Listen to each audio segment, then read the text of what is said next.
Glória a Deus. Querido Pai Celestial,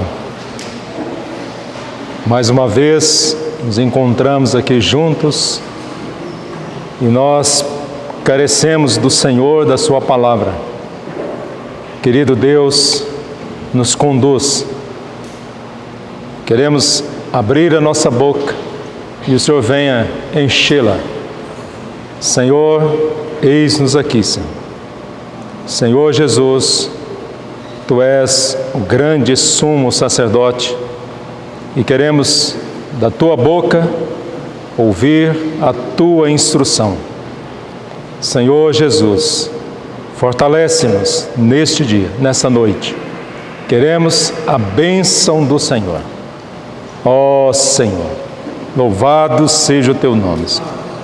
Tu és aquele que vivifica, Senhor, o Espírito que dá vida, Senhor.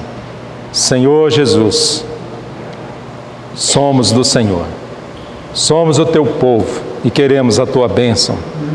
Ministra, Senhor, no nosso coração.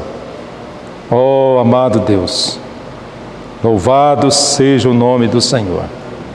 Aleluia, Senhor. Glória a Deus.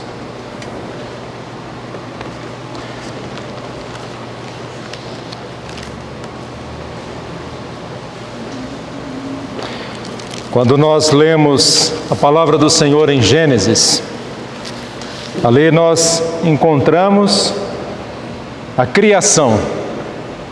No princípio, Deus criou.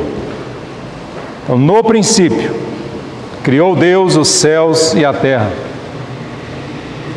E nós, quando lemos, podemos ver que Deus criou todas as coisas.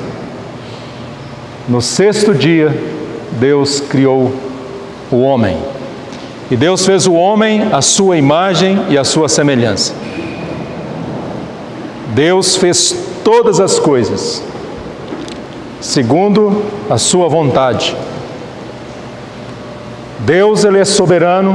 Deus, Ele está no trono. Pode abaixar um pouquinho. E aqui então nós vemos a beleza do Senhor. Deus viu que era bom tudo o que Ele fez. Deus viu que era bom. Toda a criação, tudo que Deus fez. Então você pode lembrar o que Deus diz: bom. O que Deus fez é bom. Mas quando Deus faz aí o homem, Deus cria o homem no sexto dia.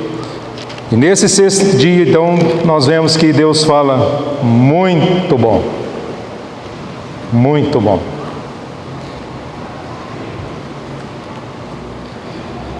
Viu Deus tudo quanto fizera, e eis que era muito bom. Houve tarde e manhã o sexto dia. Então, no sétimo dia, Deus descansa de toda a sua obra.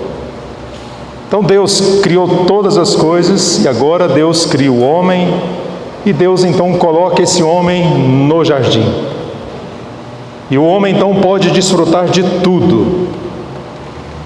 E o homem pode agora governar tudo, ter o domínio sobre tudo. Mas uma coisa Deus queria que o homem escolhesse: que o homem tomasse uma decisão. Tem uma coisa que Deus gostaria: que o homem decidisse. E então Deus diz para o homem: olha, de todas as árvores do jardim você pode comer livremente, mas da árvore do conhecimento do bem e do mal, você não deve comer dela, porque no dia que você comer, certamente você morrerá. Então, irmãos, Ele fala aqui que Ele colocou a árvore da vida no centro do jardim.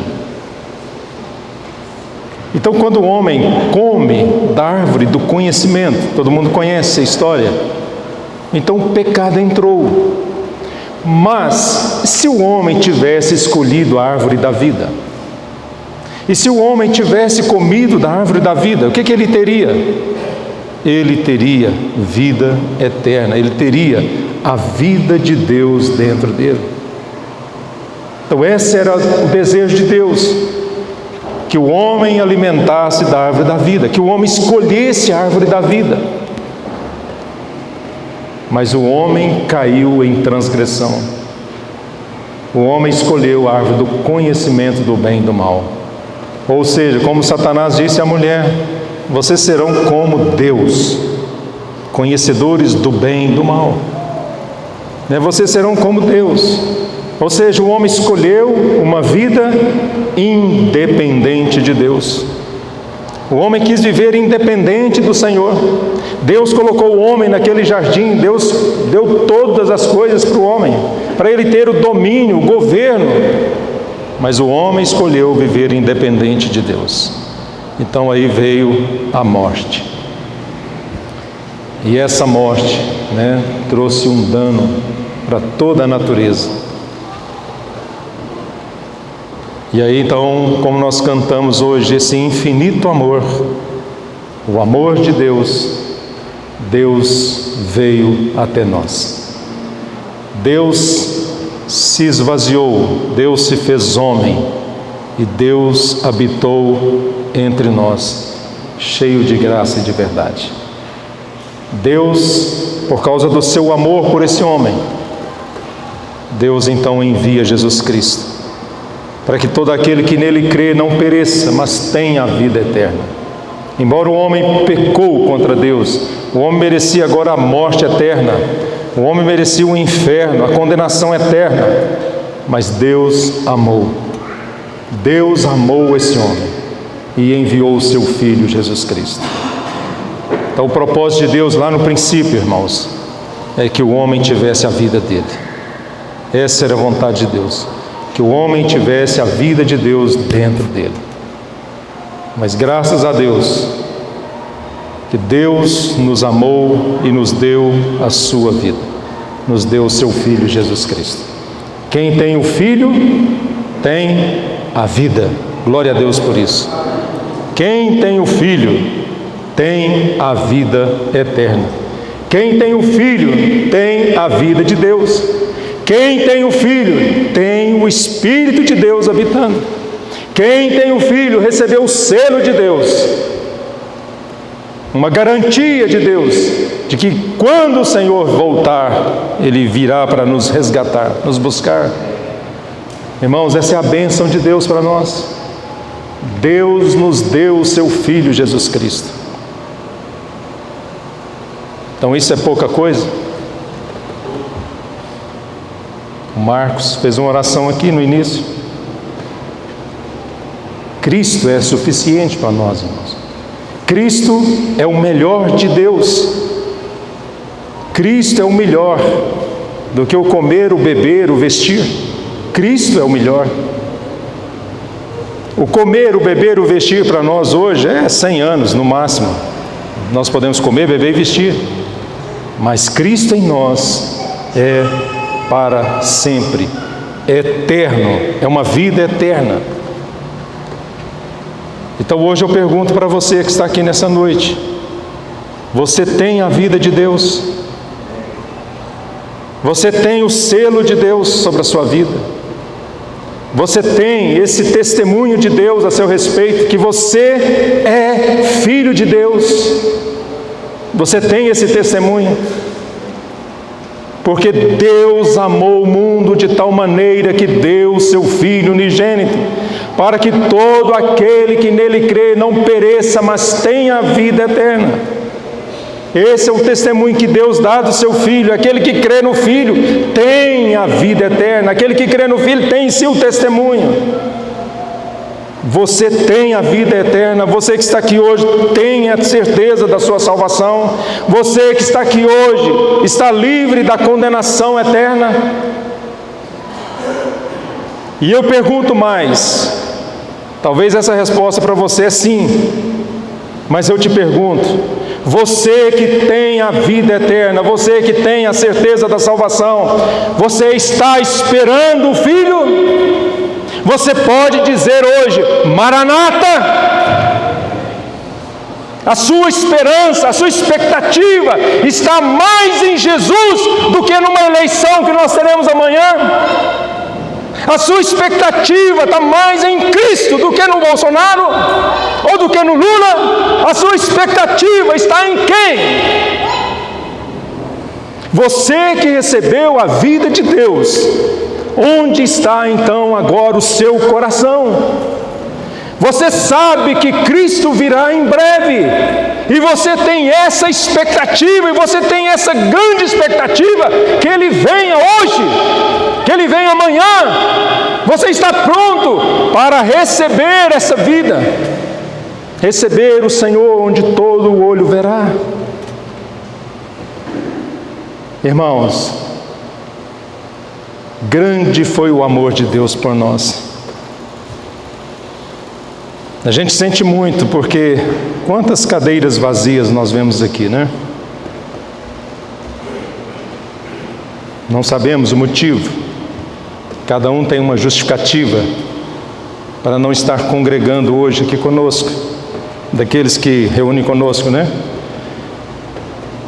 Mas qual é a nossa expectativa?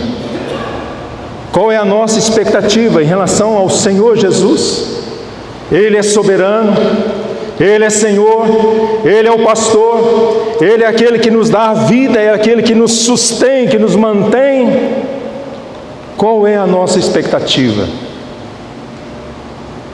Então, irmãos, que eu gostaria de ler com os irmãos hoje, está em Timóteo. Primeira carta de Paulo a Timóteo, no capítulo 4.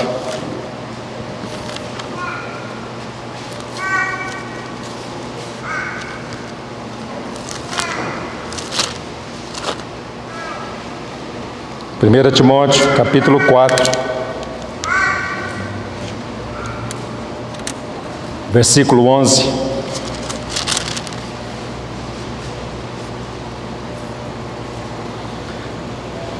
Ordena e ensina essas coisas. Ninguém despreze a tua mocidade, pelo contrário, torna-te padrão dos fiéis, na palavra, no procedimento, no amor, na fé, na pureza.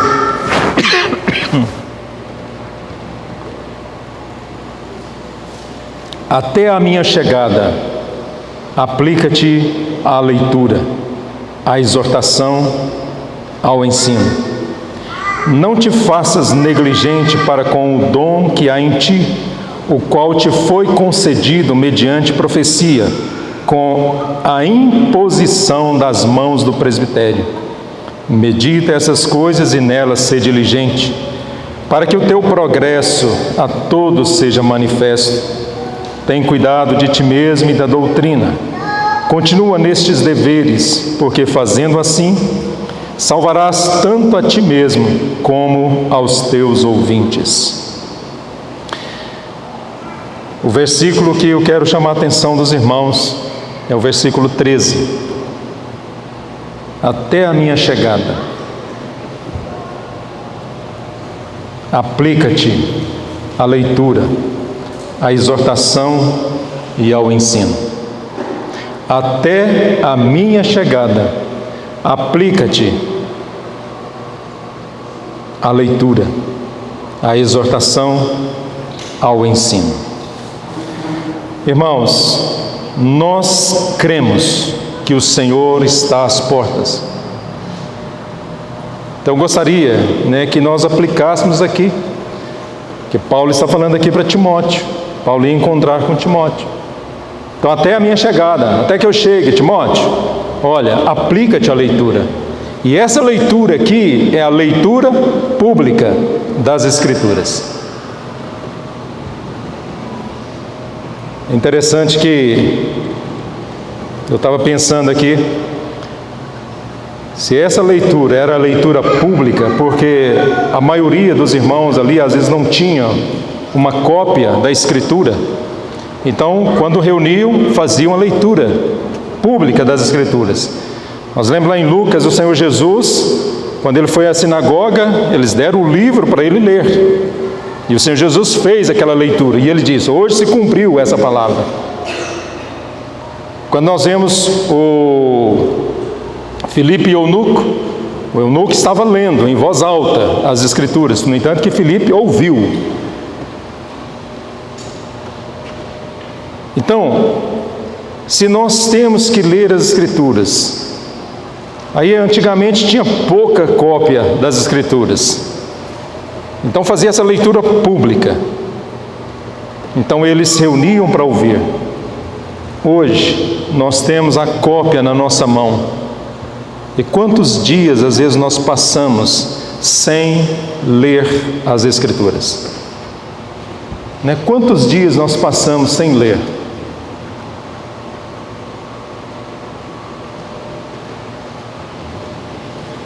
Se nós considerássemos isso, né, até a minha chegada, aplica-te a leitura. Por que eu tenho que aplicar a leitura?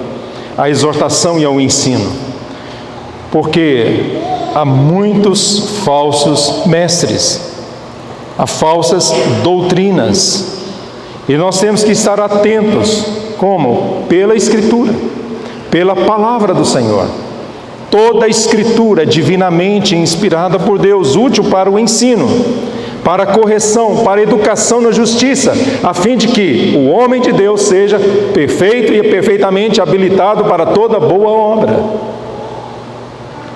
Então nós devemos nos aplicar à Escritura, para quê? Para nós aprendermos, e para nós ensinarmos, para nós exortarmos. Então Paulo aos Colossenses diz: habite ricamente em vós a palavra de Cristo, instruí-vos e aconselhai-vos mutuamente.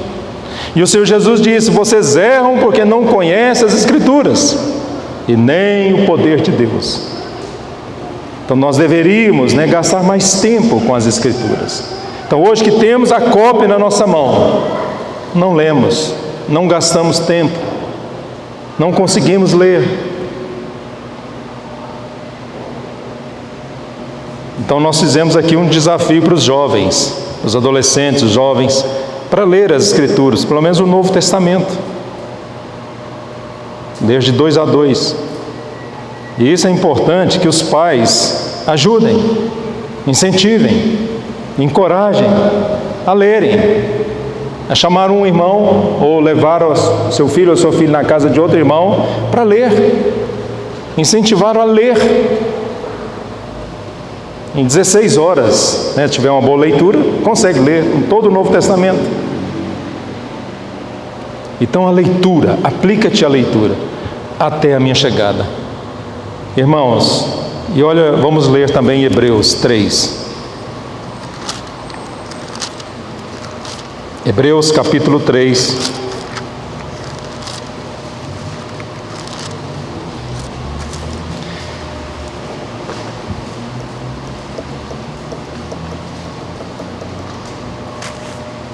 No versículo 12 em diante, diz assim: tende cuidado, irmãos, jamais aconteça haver em qualquer de vós perverso coração de incredulidade que vos afaste do Deus vivo. Pelo contrário, exortai-vos mutuamente cada dia, durante o tempo que se chama hoje, a fim de que nenhum de vós seja endurecido pelo engano do pecado. Porque nos temos tornado participantes de Cristo, se de fato guardarmos firme até o fim a confiança que desde o princípio tivemos. Enquanto se diz: hoje, se ouvirdes a sua voz, não endureçais o vosso coração, como foi na provocação. Então olha só, ele chama a atenção aqui para exortarmos mutuamente. Exortai-vos mutuamente cada dia, durante o tempo que se chama hoje, a fim de que nenhum de vós seja endurecido pelo engano do pecado. Tem uma fala de um irmão, achei interessante, antigo, muito tempo. Ele diz: ou o pecado me afasta da Bíblia, ou a Bíblia me afasta do pecado. Ou a palavra me afasta do pecado, ou o pecado me afasta da palavra. Então, e o que está acontecendo conosco? O pecado tem endurecido o nosso coração e tem nos afastado da palavra? Ou nós temos nos aproximado da palavra e temos rejeitado o pecado? De que maneira o jovem poderá guardar puro o caminho, observando segundo a palavra? Então a palavra do Senhor, ela nos ajudará a evitar, a fugir do pecado. A palavra do Senhor, ela vai gerar fé no nosso coração. E foi assim que aconteceu com Billy Graham. Billy Graham, ele disse que pedia ao Senhor fé, eu quero mais fé. E ele ouviu o Senhor dizendo, a fé vem pelo ouvir e ouvir a palavra. E ele diz então que a partir daquele dia, a Bíblia se tornou para ele um novo livro. Então ele dedicou a leitura. George Miller dedicou a leitura das Escrituras. Depois de 4 anos de convertido, ele dedicou à Escritura, a palavra do Senhor. Um caderno, um dicionário e a Bíblia, só. E leu a Bíblia 200 vezes. Um homem, foi chamado, o herói da fé, George Miller, e fez grandes coisas. Então nós podemos ver, irmãos, a palavra do Senhor, até que o Senhor vem, devemos aplicar a leitura. E para quê? Para exortarmos mutuamente. Quando? Hoje. Nesse dia de hoje, cada dia devemos estar encorajando os irmãos, exortando os irmãos a voltar para o Senhor. Irmãos, às vezes muitos não aceitam uma exortação, muitos não aceitam um conselho, muitos não querem ouvir uma exortação. Mas a exortação pode salvar a nossa vida. Seja manso, seja humilde, aceite a exortação. Quando alguém chegar para você em amor e te aconselhar, te orientar, te mostrar o caminho que você está andando, que às vezes não é um caminho ideal, não é um caminho que glorifica o Senhor, aceite, porque Ele diz aqui, tanto mais, cada dia, não seja endurecido, porque nós temos tornados participantes de Cristo. Se somos de Cristo, nós pertencemos a Cristo, nós precisamos ter esse cuidado, e sermos encorajados a cuidar dos irmãos. Então essa exortação é para quê? É para cuidar dos irmãos, para que os irmãos não se percam no caminho, não sejam endurecidos pelo engano do pecado. Quantos que estão andando solitários, não tem ninguém com eles para ajudá-los, para encorajá-los. Então nós precisamos realmente uns dos outros, e nós precisamos amar os irmãos. Então eu creio que, de acordo com a palavra do Senhor, uma exortação é um ato de amor. Você exortar um irmão é um ato de amor. Não é o sentido que, como se diz, no sentido farisaico, que você só aponta o defeito do outro. Não é esse sentido. É um sentido de consolo, de encorajamento, de você ajudar aquele irmão ou irmã a andar na luz, a andar na presença do Senhor, ser encorajado a prosseguir, porque aquele que vem virá e não tardará. E ele diz, tanto mais quanto vemos que o dia se aproxima, devemos congregar, devemos encorajar uns aos outros as boas obras, a prática do bem, devemos encorajar. Então, irmãos, até a minha chegada, aplica-te à leitura, à exortação e ao ensino. Irmãos, esse papel, essa função é do sacerdote. Essa função de ensinar é a função de um sacerdote. E se nós nos voltamos para as Escrituras, seremos guardados das heresias.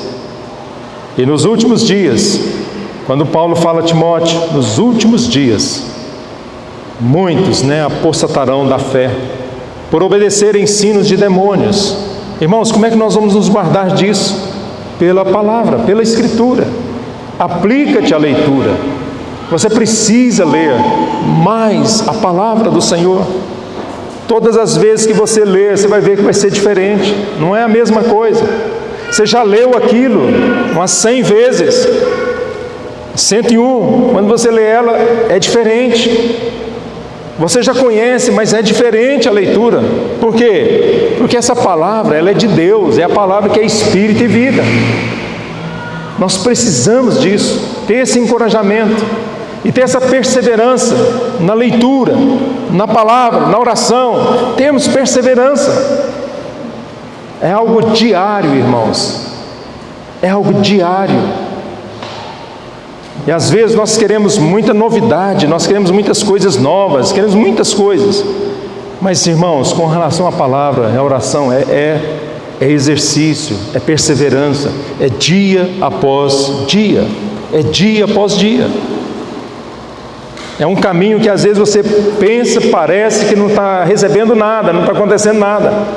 Mas se você está dedicando às Escrituras, aplicando-te às Escrituras, você está sendo guardado. A bênção de Deus virá.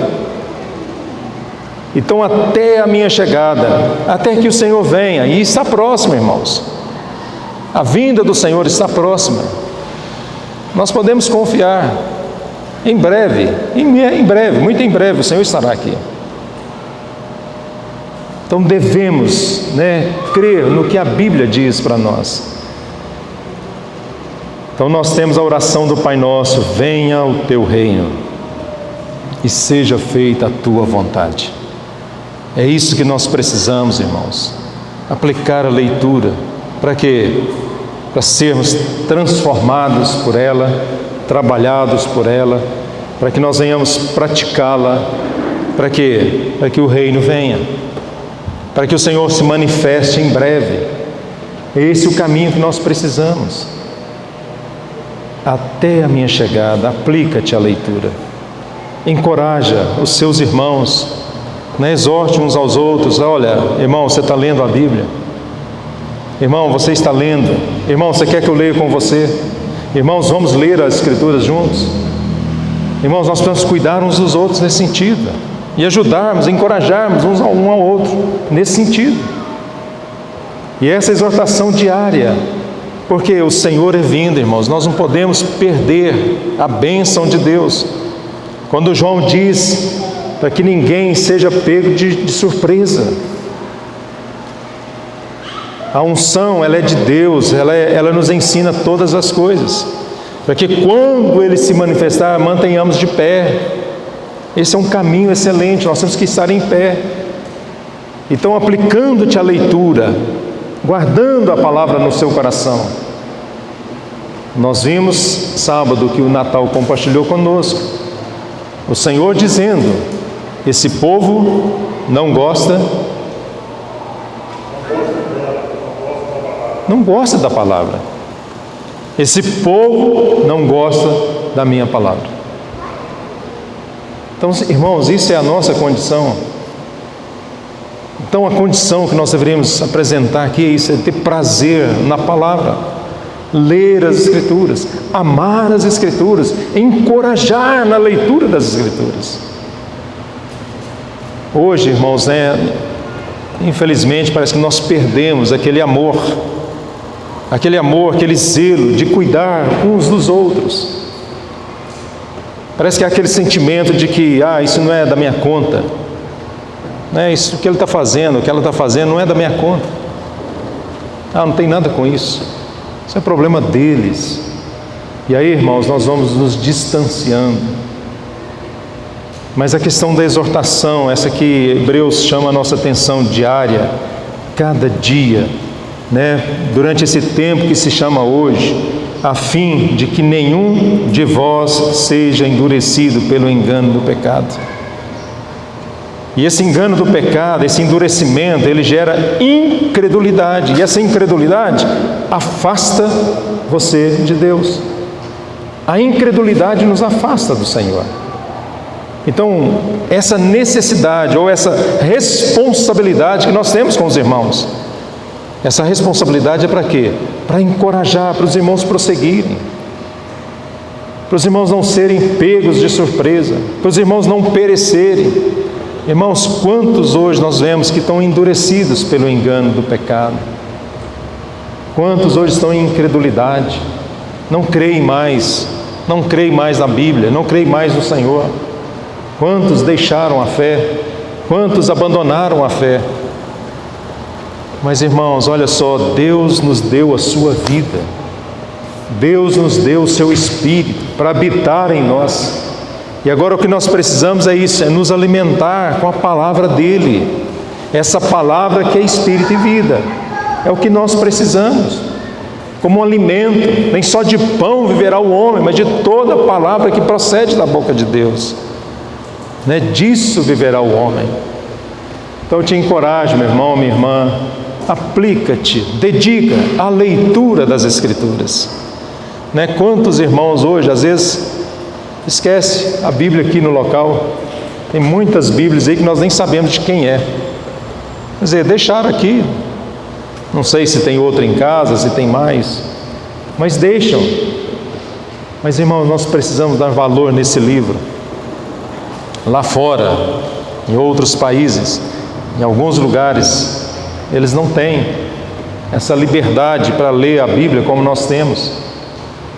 Eles não podem ler assim as Escrituras publicamente, mas nós podemos. Nós temos essa bênção e nós desperdiçamos, nós jogamos fora esse privilégio. Então, irmãos, nós podemos, ouvir essa palavra: até a minha chegada, aplica-te à leitura. Até a minha chegada, aplica-te à exortação. Até a minha chegada, aplica-te ao ensino. Ensina doutrinas, ensina a palavra do Senhor. Vamos encorajar uns aos outros a essa prática da leitura, da exortação e do ensino. Nós precisamos, irmãos, buscar essa direção do Senhor para as nossas vidas, para salvar os nossos filhos, salvar os nossos lares, salvar os relacionamentos conjugais. Quantos relacionamentos conjugais são estragados? E se olharmos e observarmos, não há leitura das Escrituras. Não há. Porque eu creio, irmão, se há leitura das Escrituras, se há uma dedicação à palavra do Senhor, certamente você vai ler e vai querer obedecer. E lendo e obedecendo, vai trazer vida para o relacionamento conjugal. O Espírito de Deus vai vivificar, vai abençoar. Então nós temos que voltar para as Escrituras. Torna isso, irmão, uma rotina na sua vida, um hábito.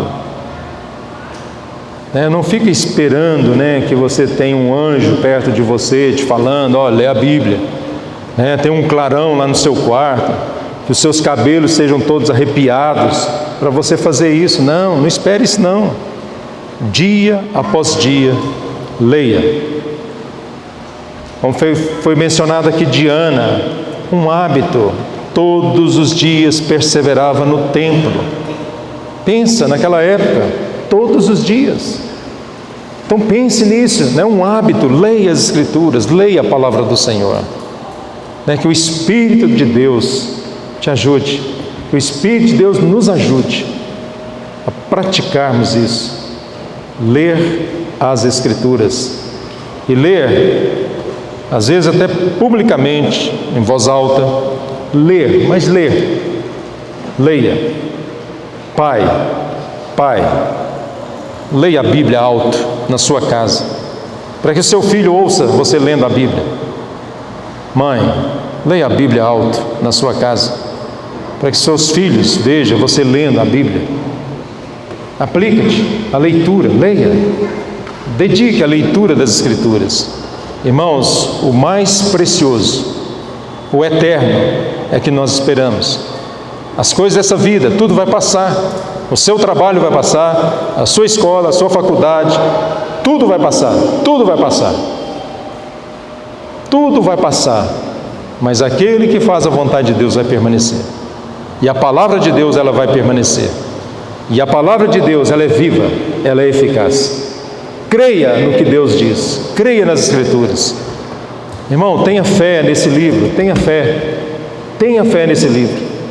Dedique-se a esse livro, aplica-te a esse livro, para você poder ajudar alguém, para você poder encorajar alguém. Faça isso.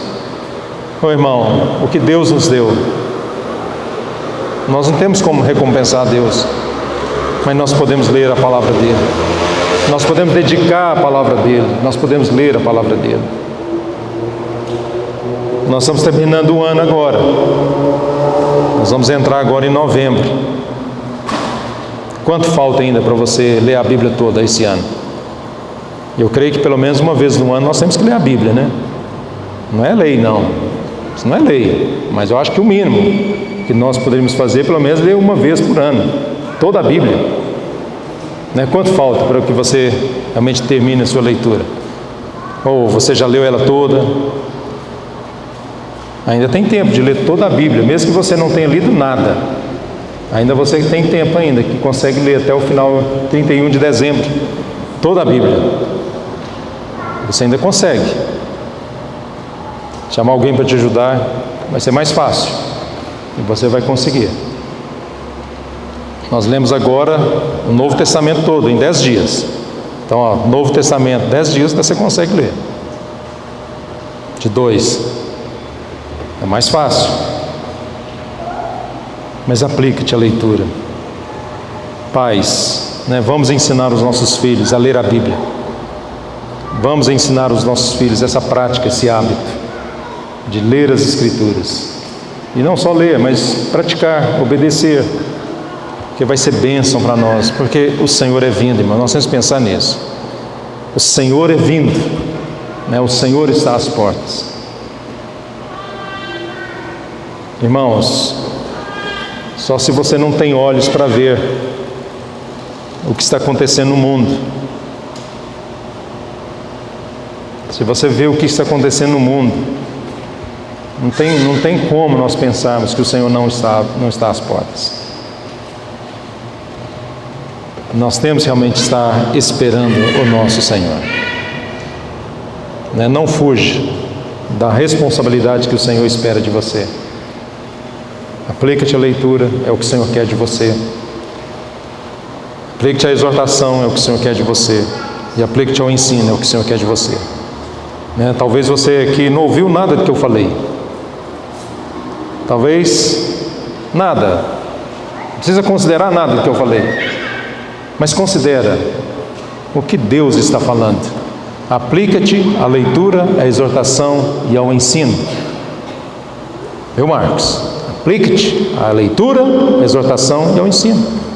Faça isso. Você não precisa sair daqui lembrando de nada que eu falei, mas se você lembrar disso, vai ser bênção para a sua vida, vai ser bênção para a igreja, porque se você funciona, os outros membros também vão ser abençoados. Se cada membro funcionar, toda a igreja será abençoada. E é isso que nós precisamos, trazer vida para a igreja, trazer vida na adoração, trazer vida na comunhão, porque hoje, às vezes a comunhão que nós temos hoje, Cristo não é o centro, nós não temos, às vezes parece prazer, às vezes até de falar da palavra. Tem tantos assuntos que nós temos o prazer de falar, mas a Escritura não é o centro, a palavra não é o centro. Então começa de você, de mim, de cada um de nós, começar de cada um. Então a bênção de Deus virá.